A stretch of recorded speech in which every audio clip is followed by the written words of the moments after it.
Hello YouTube fans, here again.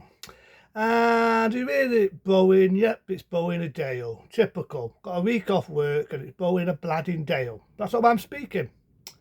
I decided why not do this one. An unestimated sequel. Poltergeist 2, The Other Side. Granted, I'm talking about Steven Spielberg films, and granted this is not a Steven Spielberg film.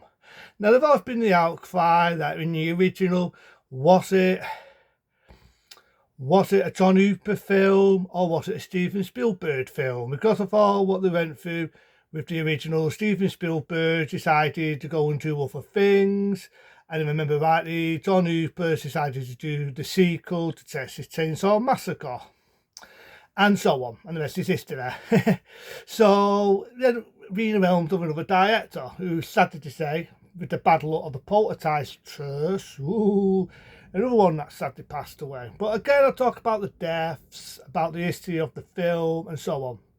Now, the first death I will talk about is the one called Chain, which is Peace, this is Poltergeist of human form. If I do remember rightly, the same year he appeared in the second series of Miami Vice. A little bit of history there. But he was riddled with cancer. He was so badly wriggled that everyone what saw him and Silicony cried her eyes out. He looked that bad. And he wasn't even that old. He wasn't really that old. He was 40 something. But because of the cancer and how badly wriggled he were, he actually looked old. He looked like an old man. He had a bald head, white hair. When you see him and he looks really cheapy looking, none of it's makeup. That is him. That is how bad he were. So when they was filming the movie Poltergeist, there's a bit in it where he's singing a religious song, which he sings all of you, the Holy Temple, that's it. And you think, I've sort of seen that scene before.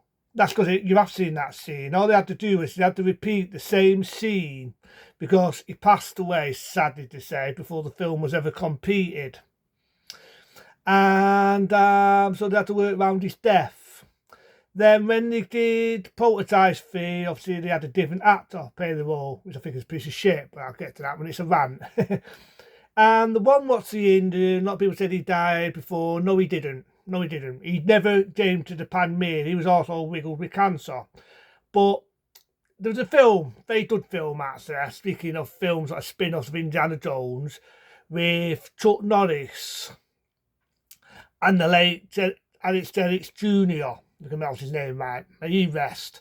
He appeared in that, and you can see in that he's badly ill, he's all joined in, and I think not long after he did the film Firewalker was when he passed away the same year when this film come out, being Poltergeist 2. So he never came to the Pan-Mir when it was airing in theatrical police, sadly to say, and that was the one who played the Indian. So there was two sad deaths, the director, the one that played Chain, the spirit, and the Indian died. There was three sad deaths. And I also remember the Indian died. Oh, very sad, very good actor. I also remember me now, and the one that flew over the cuckoo nest with Jack Nicholson. So let's go with the bladding film. So you sort of see with the Indian, he's walking through a desert, his cheapy music, he smokes his pipe of peace. I do love the bit where the spirit goes up his nose, pretty awesome.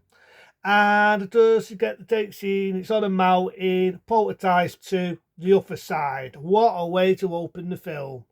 You do get a bit of memory lane with this old bits from the original, a bit at the end, you know, the bit where he says, why did you put the tombstones? And he's, I'm not going to say it again, why, that's the line. There's old bits like that. The only thing is, they never ever mention what happened to the older sister. It's like she's not fucking existing. You know, there's a bit of a fastback where you hear the older sister a bit where she says, what's happening? They don't mention her. We all know her fate. I mentioned it in the original, which is very, very sad. Very sad story. Because going to the original Poltergeist Mary through, you see what I'm on about. But she never gets mentioned. They never got another actress to play the role. She never gets mentioned. Doesn't. So you've got the idea that the Indian's gone down where the house originally was, when it shows fastbacks of it dissolving. You got Tanzanine, they go down under this thing, and then they bring out all this bullshit about Indian spirits, a Digo chain in the olden times. And I'm thinking, where the fuck has all this come from? It was never mentioned in that. But I respect it in one way because the director's not down to make a tartan fucking chopper. You want to see it done shit? You want to see it done shit? Get to Poltergeist 3. You want to see it done shit? Get to the god awful fucking remake. That's horrendous. So I can respect it that it's started to do something a little bit different. It's not all together trying to be a tartan fucking copy. So you've got the idea now that the mum, the father, the Fiki family are now living, the mother's living with her mum, and the dad are getting insurance off the house until she can't because if the house is dissolved, you know, the excuse, and that's off Dodd. So the guy get no insurance, they're down on the luck, so he's trying to feel for him in this, you really do. The mum's, you know, she's sponging off the mum, but it can't be helped, it's either that or she's homeless. And to get little bits of fast parts off the original, which with this I can kind of understand. The original come out, what, early 80s? This come out in, what, 1986? So they're a little bit older, you know what I mean? Long behold, sadly to say, the mother's mum, the grandma, sadly passes away. And I always remember the phone in it, which in 86, 85, a lot of horror movies always use a tobe of the telephone. If anyone never knew that. Fight Night had a ringing theme to it all the way through the film. And same there when this come out, you had Mate in Contact. Again, had something to do with the old telephone. So I always remember that. I always remember the iconic photo where Tyler Lan has got the pink phone and it lights up. So unlike the original where they used the TV gimmick a lot, they used the telephone a lot in this. That cheap machine, she's talking to a tan man, you've got the idea she's passed away. At first, the mum has a nightmare. I love the nightmare. She has all these bodies are dragging her down, really, really cheap. See, you want to see Drag Me to Hell done the right way. What's that scene in Poltergeist 2? That's how you do it. Does it's a nightmare. Then a lot of weird things happen. Thailand gets the phone. She thinks it's a tan man again. It's not. It's the Poltergeist. It's messing with her. The time get out. That's when the Indian comes in. He warns them. I love the bit where the father says, right, you can stay in the house. But then the Indian comes back, he's trying to explain to him, you can't go, whenever you go, the poltergeists will get you. And I'm thinking, all these this, when the original come out, and you start telling me it's never once started to come and get them, and now suddenly out of the blue it's come back. But also this is where you bring chain into it. You got a scene where he's in the shopping mall, and I can't remember now if it's ever all work and the family is the only one that can see it, because the scenes where he's going through people, good effect. He's going through people and nobody acknowledges him. Think, why did this guy just go through this young lad? Why did this guy just go through this couple? And what the fuck? What did people just see that? So it's like, to my eyes, I felt that the family of Tara Lan were the only ones that could see him. And again, he's trying to get to him. There's a bit where he's knocking on. He's in the old temple. He's trying to get in. The father says no to him.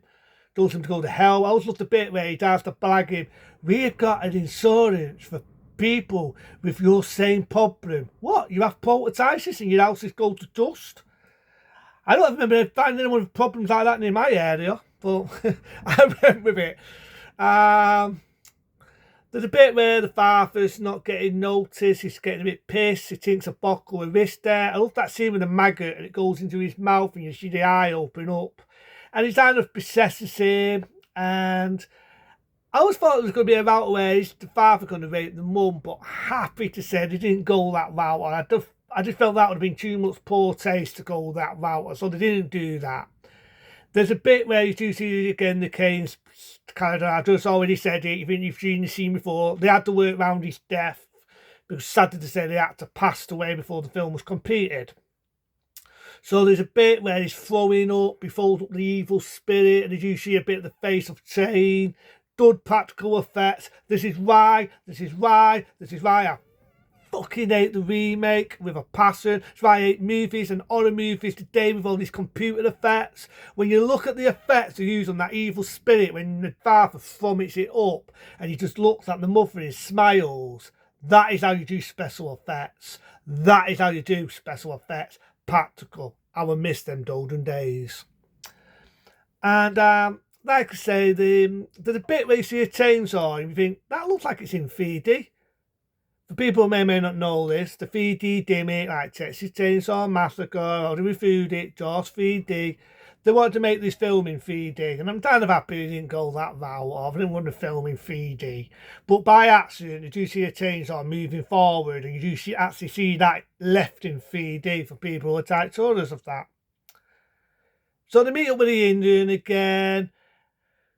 There's a bit where they get Richie Tanzanine. The only thing is, I don't think Tanzanine, the actress, does do as much of an appearance in this as what she did in number one. That people could argue that, yes, it was only in a bit of number one, nearly at the end. But in this, here and there.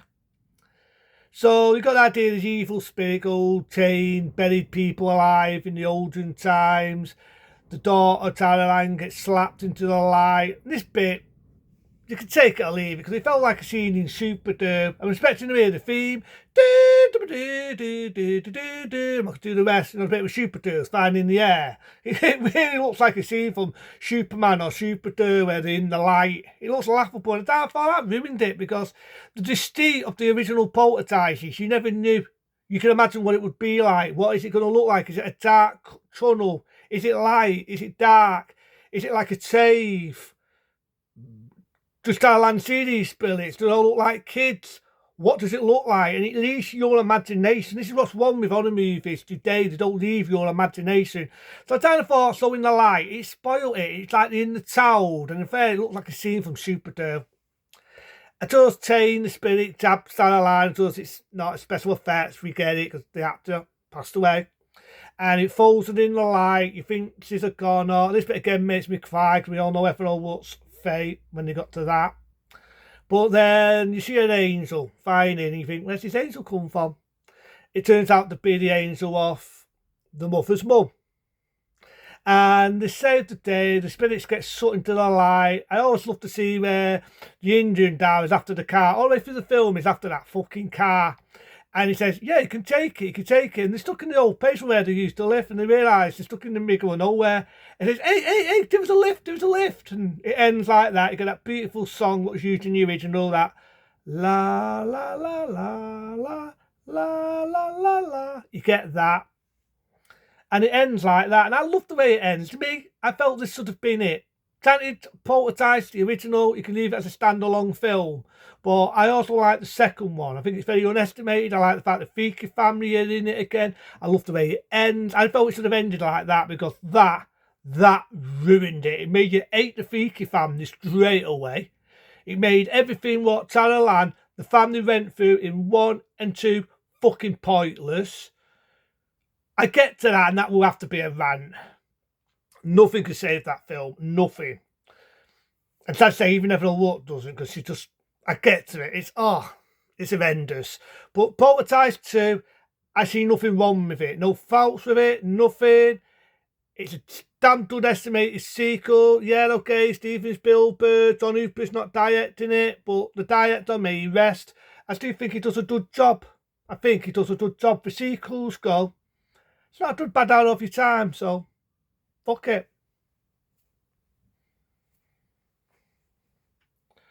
A 14-star rating, put into them. Be smart. Be safe.